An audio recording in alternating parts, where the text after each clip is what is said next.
In the old days, it was really amazing. I just, like the daisies, I had the idea to make a very beautiful idea.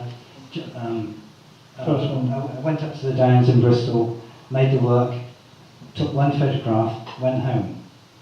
In other words, the whole idea just depended on me taking one photograph. In other words, I didn't understand the value of how you're supposed to take photographs. Right. So with a line, I've always wondered. I mean, you say this. You almost sort of. Well, I took two photographs. One from looking straight down and one from the side. Right. When I got home, I realised that the one looking straight down was far more powerful and interesting. The trees in the background. Yeah. And it's framed, sort of thing. Yeah. But I mean, I always wondered about that piece. I didn't even know where it is. I think you have talked about where it is, but it doesn't matter. But I always wondered whether you say you have an idea and then go out. Was that idea absolutely clear in your head when you got on the bus or when you drove out? It got on the train, actually, yeah. Got on the train. And, it was absolutely clear you wanted to do that. Yeah. You didn't get there. I wasn't looking around in the field doing other things. Yeah, right. You didn't experiment. No, you just wanted to do that. Yeah. So two photographs and then you went back again. Somebody asked me recently whether I did like drawings before I make sculptures, but it never occurs to me to make drawings. Yeah, you have the idea and you just make it. Well, of course, that's the really interesting thing about sort of drawing, isn't it? Because people say, well, it's a concept. Richard goes and does this photograph, and that's the idea, and that becomes the work of art. But in fact, every work of art in the whole history of art is a concept because people have drawn it before they've made it, and they've had an idea in their mind. So it's kind of interesting. No, but I didn't have the idea of this in my mind, for example. Right. I mean, I happened to be camping on a walk in Spain, and then I realised there was all these stones around in there, and I thought, why not combine having a beautiful campsite with making a sculpture around it? Yeah, you have. So again, that's kind of like being an opportunist. Yeah. In that particular place. So there are opportunist moments, and there are moments which aren't. Showing you my love of camping and my love of stones. Yeah. And that can just happen, as you say, happenstance. I think you said that sometimes you walk and you look for things which are have some kind of attractiveness. I think you refer to it as some kind of something which appeals to you at that particular moment. Well, all my work is what appeals to me. It's my choice. I like mud, so I use mud. Yeah. I like walking, I like art by walking. Yeah. But, what I was trying to say was, you have the idea to make one piece, you go out, and then sometimes you're on a walk, and some other piece. Oh yes, many times. Yeah, accidentally, as it were. And then sometimes a wilderness walk can yield many beautiful sculptures, like when I went to the Sahara, and I think there's some work coming up from the Sahara. That was such a fantastic, rich territory that I couldn't stop myself making all these works. But other places, I might do a very, very long walk, and maybe I might get one sculpture out of it. Yeah. So there's no telling. There's no telling, and sometimes it can be maybe not produce anything at all. No, I would usually say I come back with something. Something, yeah. Or you have an idea which can be taken on later and made it. Yeah. Done again some other point. That's right. Yeah. Talking of which, I mean, I think somebody was talking about the sort of whole world as being, or the whole surface of the earth as being your. I think you said the surface of the earth is your sort of subject, as well your canvas almost. Yeah. And then there's this idea that on Dartmoor in particular, where you've done lots and lots of works, this sort of whole thing about knowing the place really well, and then also making pieces which overlap in time. Yeah. And there's kind of like an idea that that at some point or other, your walks are going to cross over and then become ideas that become other ideas in this way. I mean, Dartmoor is particular, isn't it? It is, yeah. So, as you say, so many ideas, many times, many seasons, many walks are all interlaid and overlaid. Just like animal tracks overlay my work. I guess if we had 10 lifetimes, we'd see it in Peru or the desert or overlapping. So it's my prototype, because I come from Bristol, so Dartmoor is the nearest. relatively empty landscape, and because it's fairly flat, it's an ideal place to maybe walk a straight line all day across the whole moor, or walk in a perfect circle, which I couldn't do in the Alps or in the Scottish Highlands. Yeah. So it's so my work is it's a perfect place for my work, Dartmoor. Yeah. Thank goodness for that. Yeah. Thank you very much. It's a wonderful thing to do, isn't it? Yes. I mean, also, you had the piece about the art of proverb thing. You also had the piece with the sort of with the twigs, which you sent to Germany. Yeah, that was the first. Yeah, and if you could show that to the art of proverb sticks. pieces, no, there was a group when I was still a student at St Martin's. There was a group show in Germany. Yeah. Jan Dibbits, a Dutch artist, he was on our course. So he thought my work was interesting, so he put my name forward. Right. So one summer I posted some sticks from a little post office in Ireland to, I don't know, was it Frankfurt somewhere, and with some instructions, and they put the sticks around the gallery. Yeah. And then there was a guy called Conrad Fisher, and he was an artist in that show. Yeah. And just on the strength of seeing that one work, Yeah.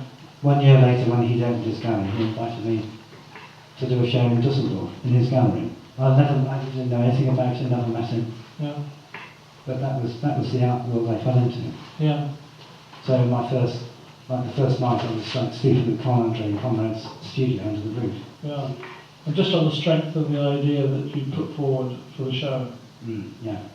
Yeah. Those are the days. Well, there's lots of exhibitions since, so this isn't been too bad, is it? No. Go from there to sort of the sort of what you call the wilderness. Yeah. What I mean, I know we know all the romantic reasons for wilderness, but what do you really like about getting out there and just being in the wilderness? Well, it's still more or less what the world is made of and looks like. Yeah. Which was one of the original inspirations, really, isn't it? What the world looks like, and it's hardly ever seen. Or how the world is. Yeah. And I just wanted to somehow engage that potential. Yeah. In all the different aspects of it. I mean, obviously, I've just, well, you might say I've literally scratched the surface.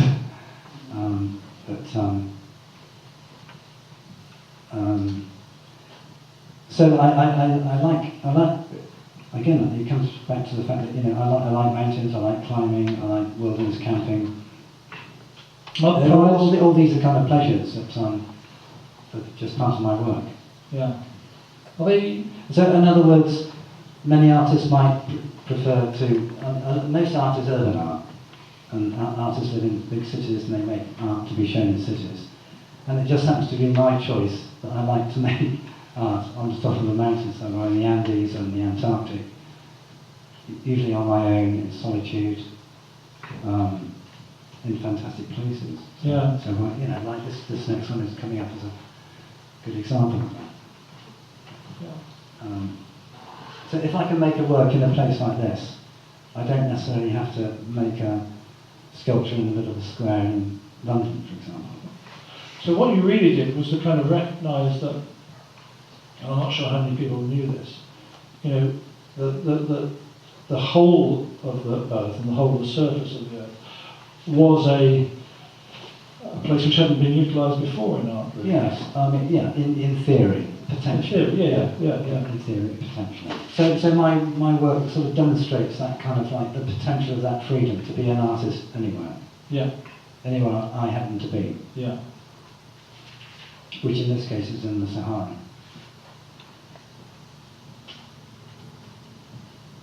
So I have to emphasise that it's a kind of a freedom. And also I don't need any paraphernalia of like permissions or equipment. This is called literally Dusty Boots Line. So it's just made again by walking with my boots in the dust. So I don't need anything. And that's the best way. Yeah. Yeah, and it doesn't happen always, but when it happens, it's great. You referred earlier to categories, and I think you've been consistent in completely throwing over the categories, both in sculpture and in drawing, for instance. So the line made by walking, or this piece, you know, is it a sculpture? Is it a drawing? Who cares? Yeah. But is it something else? And it's just a work of art. It's just a work of art. Yeah. It's just something that you see an image that resonates in your imagination, and it is what it is. So the blood piece that you did for the Yeah. gallery here, Yeah. which is wonderful. I'm sure everybody agrees, is a wonderful piece. It just doesn't matter whether we call that a drawing or whether we call it a mark or whether we call it a sculpture or whatever. Well, so it's another categorisation which you... it's a wall work. Right. Yeah. But I mean, it has ideas behind it. You know, like, for example, I often say about those works that I make the top half and nature does the rest. So, in other words, it's really about, it's as much about water as mud. And the wateriness is taken down to the floor by gravity. So it's about gravity. Yeah. And it's gravity that makes the moon go. So the tides are made by the moon, and the tides are what makes the mud, and it's the gravity that makes the splashes run down the wall. So there's all these other sort of cosmic ideas, linked into just a simple idea of putting a load of mud on the wall. Did you bring the mud from the Avon or this one? No, this is actually from the, I think literally from the river outside the gallery. Yeah. Of course. Yeah. But I had to check it was tidal mud because right. tidal mud has a different quality. It has a different molecular structure than like mud from a field. I only ask because, of course, you've... So that it has to be mud that suspends in water. Right. Right. That's just a technical thing. I only ask because you said that Avon mud is in your DNA, I think. So Yeah, it's in my blood probably. You're very much in your blood now. Well, I always used to think that the River Avon mud was the best. You know, it's my special local mud. But Yeah. until I did a show in Buenos Aires and. God, this is and then, fantastic mud. Yes, and then there was a huge river that came down from the Amazon. Yeah. I used that, and that was absolutely amazing. The colour of that Like most artists before Richard would be talking about the consistency of cadmium blue. Here we are talking about the consistency of mud, Yeah. which is fabulous. But then people often ask me, you know, what's going to happen to it? You know, will it flake off? Will it disappear? And I say no. You know, think of cave paintings. It's exactly the same material idea. Mud on a wall. Yeah. It could last potentially thousands of years.